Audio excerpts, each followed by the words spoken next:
Success has a funny way of rewriting history. People forget the struggles, the sleepless nights, the sacrifices. They see the end result and call it luck. I learned this lesson the hard way at our annual Taylor family reunion. My name is Marcus Taylor, and 15 years ago, I made a choice that would change everything.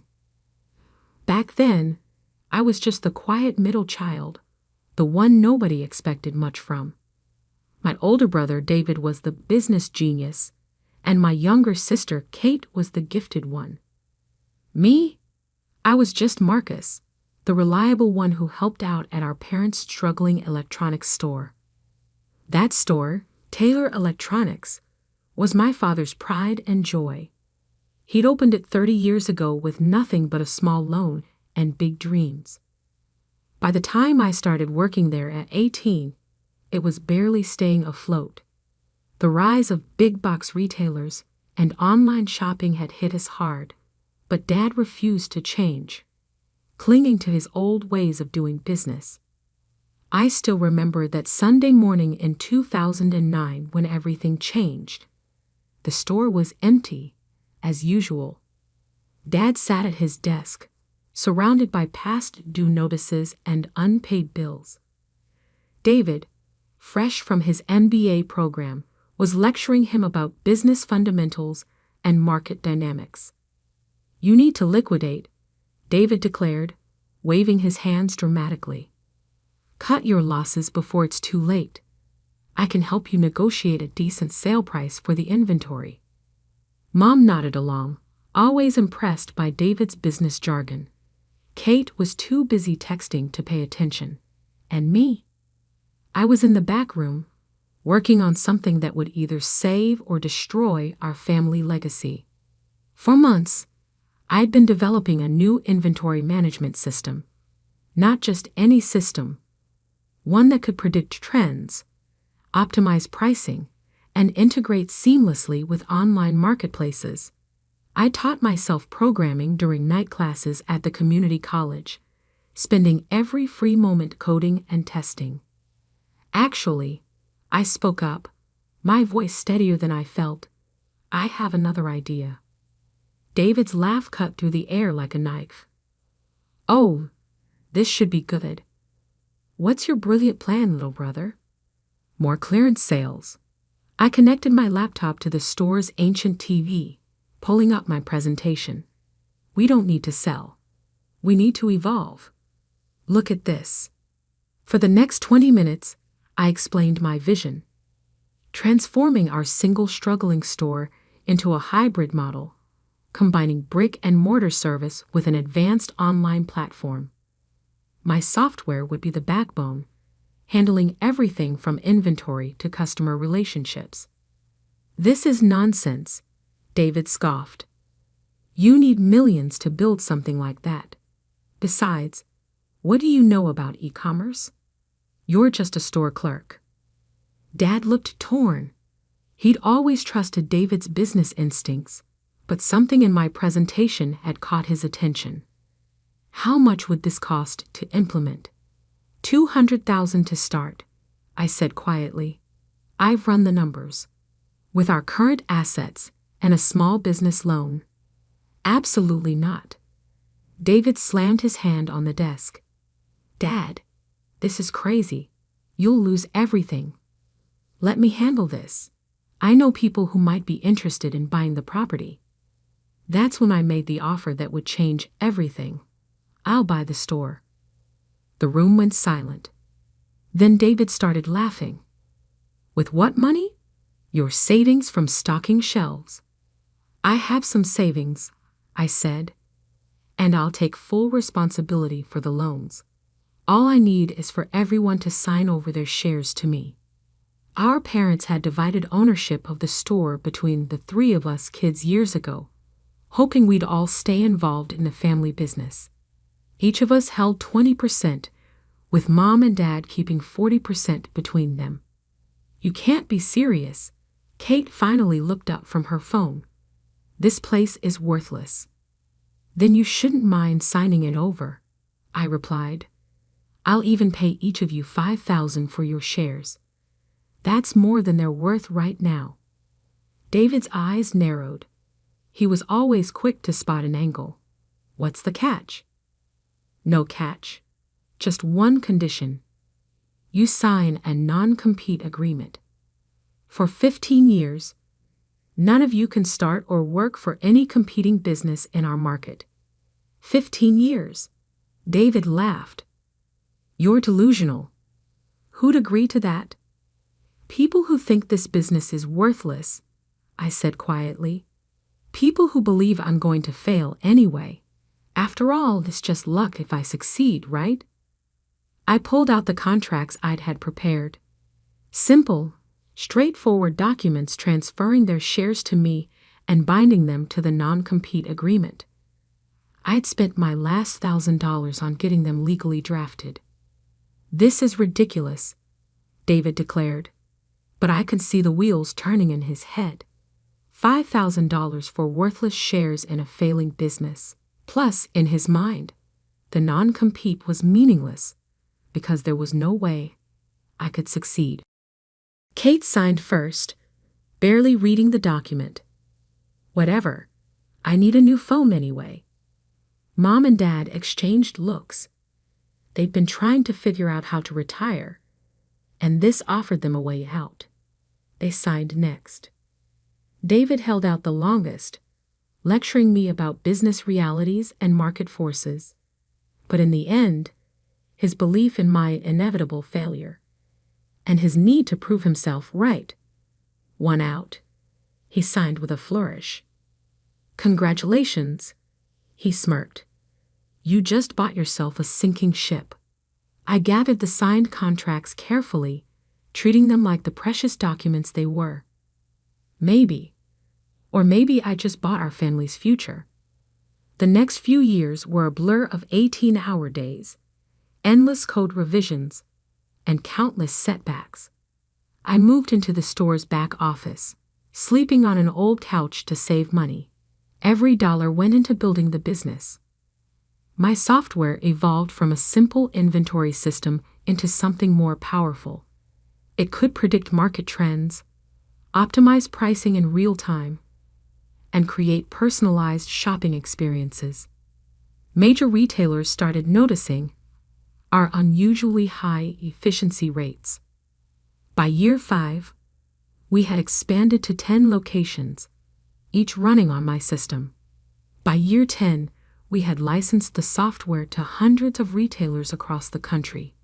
Taylor Electronics had transformed from a dying local store into Taylor Tech Solutions, a multi-million-dollar retail technology company. Through it all, my family stayed away, convinced my success was just a string of lucky breaks. David started and failed at several ventures, always blaming market conditions or bad timing. Kate drifted between jobs, never finding her passion. Mom and Dad retired comfortably on the money I sent them, though they still credited David as their business advisor. Which brings us to last week's family reunion, held at my new lake house. 15 years almost to the day since they signed those contracts. David had been drinking, his bitterness amplified by the obvious signs of my success. The lake house, the cars in the driveway, the subtle but clear indicators of wealth that he'd always dreamed of achieving. You just got lucky, he shouted, gesturing wildly with his wine glass. All of this, it's just dumb luck. Real business takes skill, strategy, education, not some homemade computer program. The room fell silent. Other family members, aunts, uncles, cousins who'd witnessed our history, shifted uncomfortably. I could have let it go, could have smiled and nodded as I had for years, but 15 years is a long time to wait for a moment.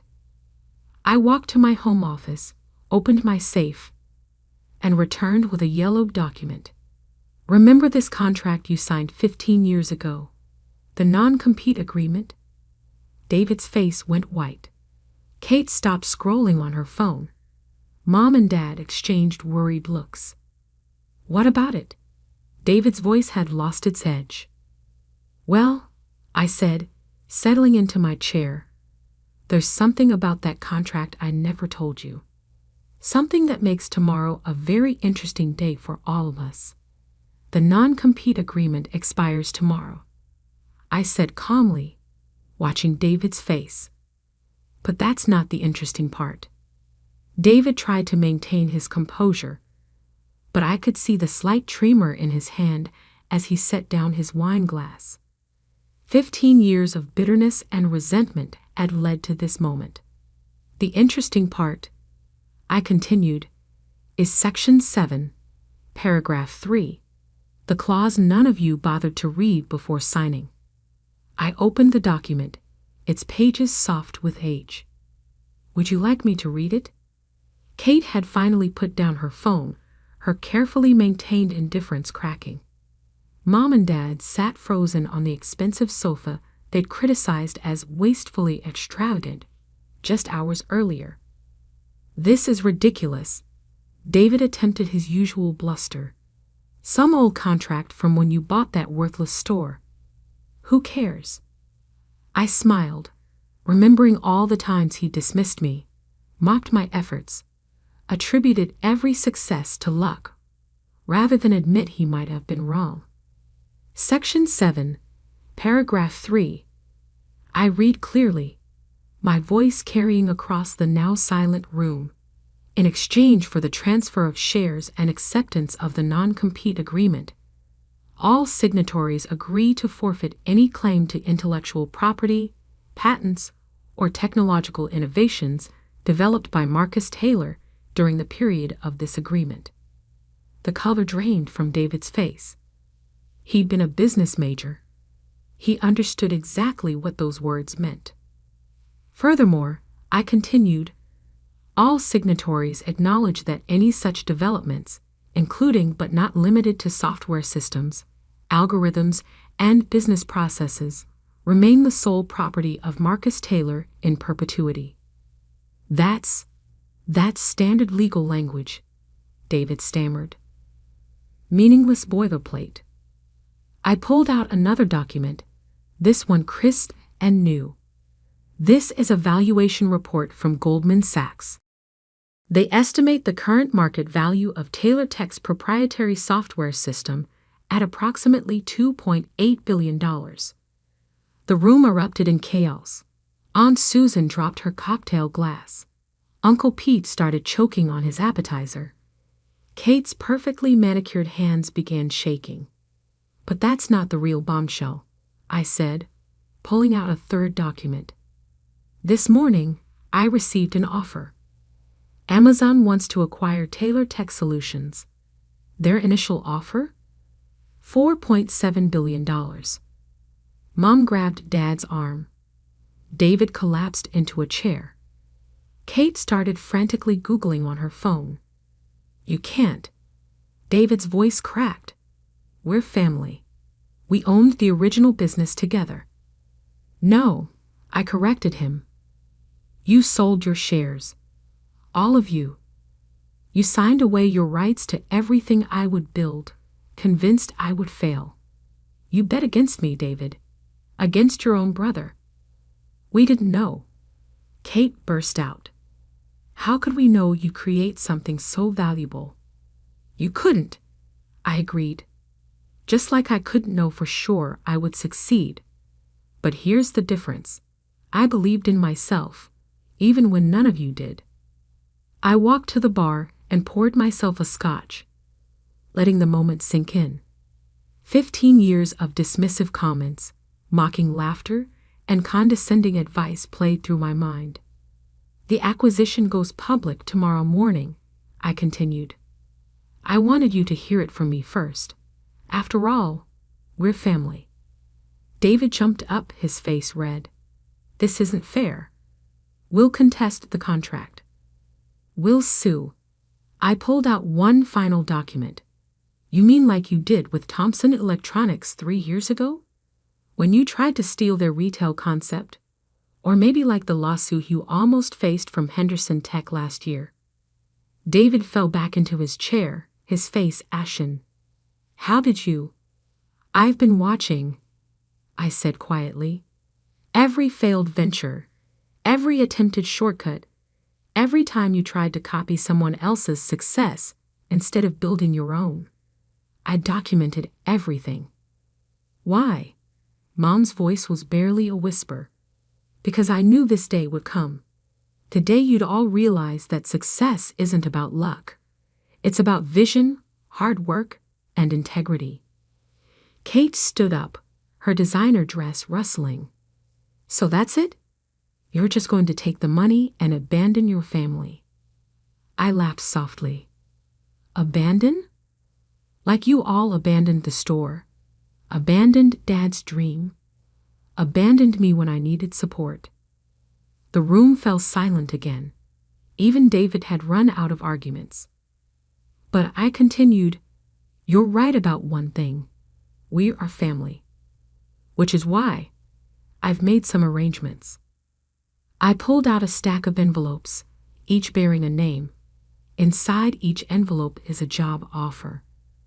Real positions at Taylor Tech, based on your actual skills and experience. Not charity. You'll have to work, learn, and prove yourselves. But it's an opportunity. Why would you do this? Dad asked, his voice rough with emotion. Because 15 years ago, I didn't just buy a failing store. I bought a chance to prove something.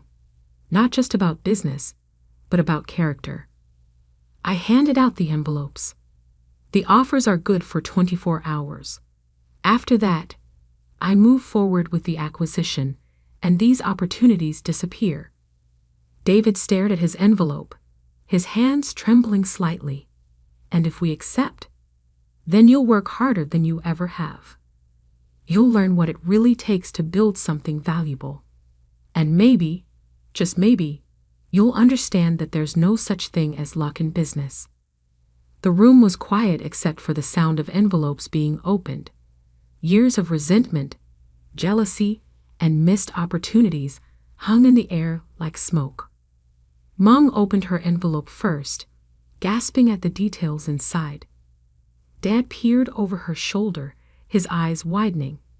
Kate clutched her envelope to her chest, her carefully maintained facade cracking.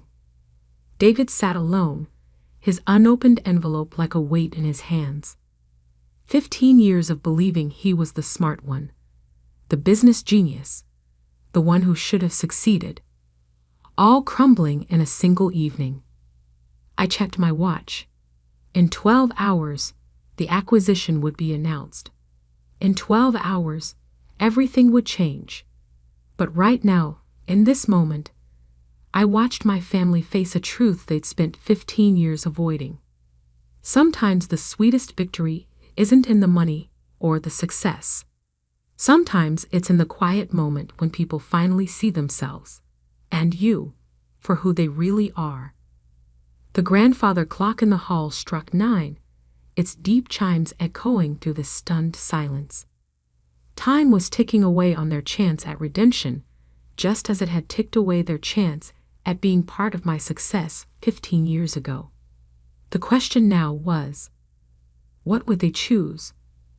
The next morning dawned clear and cold. I sat in my home office, watching the sun rise over the lake while waiting for the stock market to open. In 3 hours, the acquisition would be announced, and Taylor Tech Solutions would become headline news. My phone had been buzzing all night with messages from family members. Kate had been the first to break, sending a tearful voice message at midnight.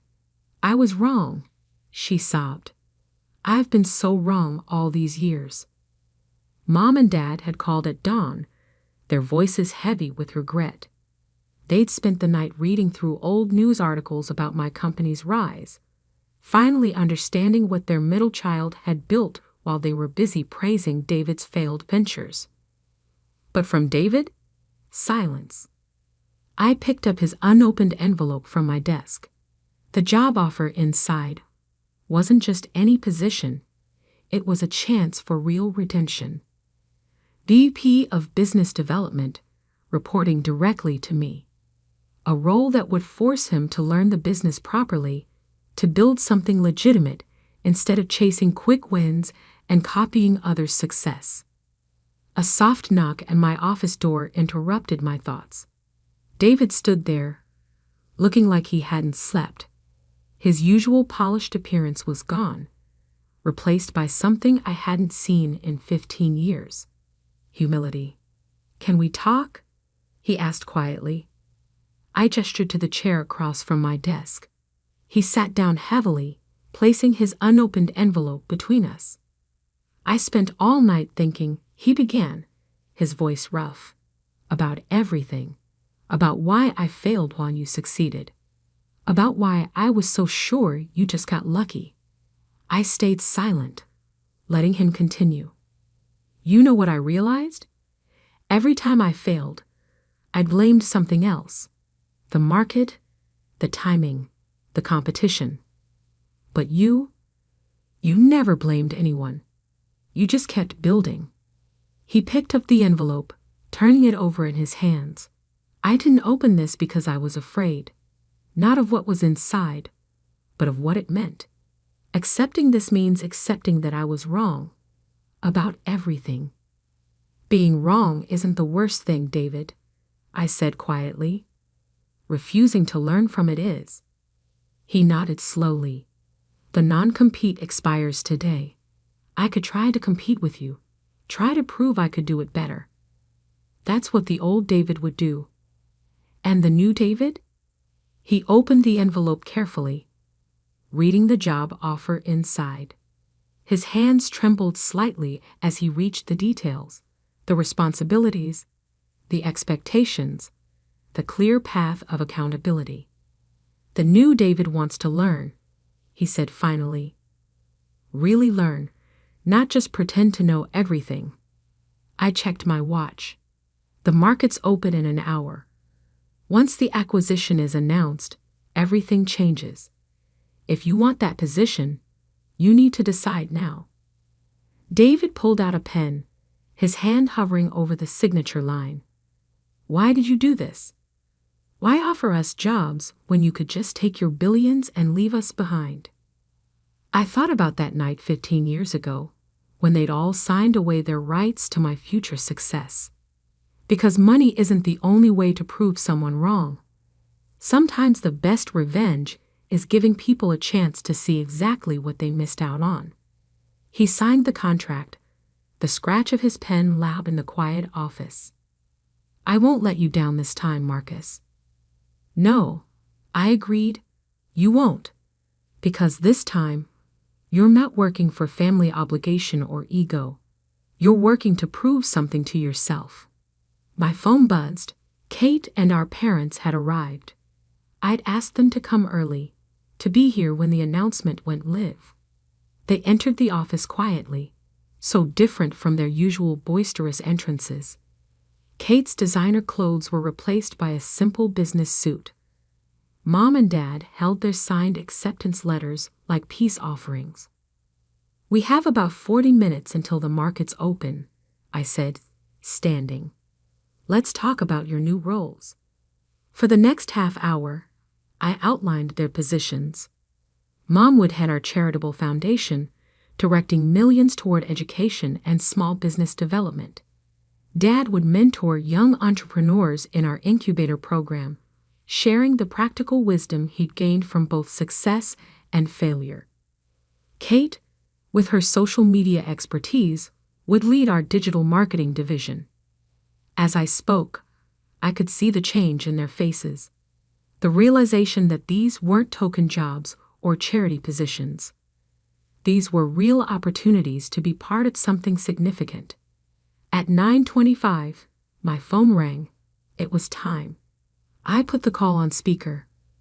Good morning, everyone. We're ready to proceed with the announcement. The family gathered around my desk as I connected to the video call. The Amazon executives appeared on screen, along with our lawyers and board members. The papers are signed, my lawyer confirmed. Ready when you are, Marcus. I looked at my family. Really looked at them. David, humbled but determined. Kate finally focused on something beyond herself. Mom and Dad, proud not just of the money, but of what their son had built. "Send it," I said. Within seconds, the news hit the wires. Amazon acquires Taylor Tech Solutions for $4.7 billion. My phone exploded with notifications. The office phones began ringing. Email alerts chimed continuously.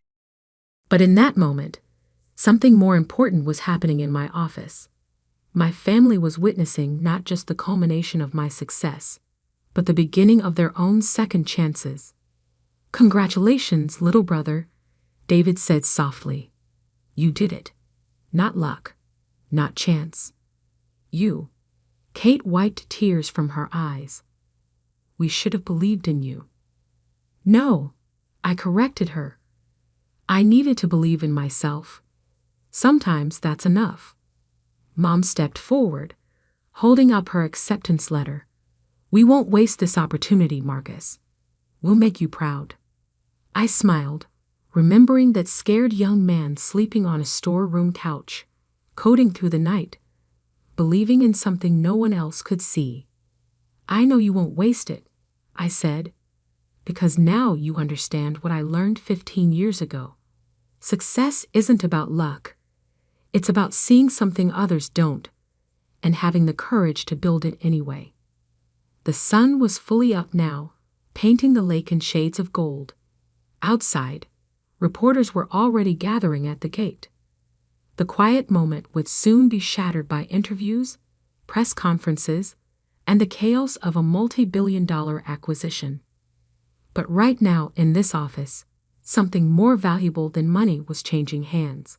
Understanding, respect, and maybe, just maybe, a second chance at being a real family.